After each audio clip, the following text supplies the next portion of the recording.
जगन्नाथ समस्त दर्शक मानक मोर नमस्कार। आसंतु शुणिबा मो कविता मो साहित्य पई एक क्षुद्र कविता शीर्षक किछि करि पारिलिनी बोली। प्रथम भाग। किछि करि पारिलिनी बोली आज मेघ को मुठेई पारुनी, श्रावण को अटकेई पारुनी, फगुणर रंगरे खेली पारुनी, बसंत हंतसंत करी मारुछि, जह्न तारांक रोशनी रे सामिल हेई पारुनी। किछि करि पारिलुनी बोली अजणा शिल्पीर निहाण मनरे मु आज पाषाण पालटि जाइछि। मन आकाशरु इंद्रधनु उभेई जाउछि अजणा बाटे, जीवनर रंग नाही चित्रकर आज हताश। किछि करि पारिलुनी बोली आज फूल होई फुटी हसी निज बास्नारे बैशाखी अगणारे खुशी बांटुछि, आज भिजुछि ओदा माटीर बास्नारे अधा छुआरे अदिन वर्षारे।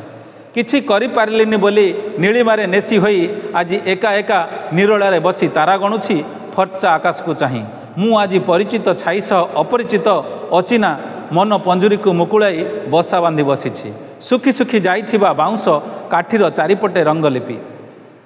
किछि करि पारिलिनी बोली किछि करिबार बाट खोजुछि, निरंतर साधना करी लिप्त ओ जाग्रत होई केबे मनर हाटे केबे समुद्र तटे, नील तरंगरे निजको परखी विस्तरी जाउछि दिगरु दिगंत, किछि करि पारिलिनी बोली।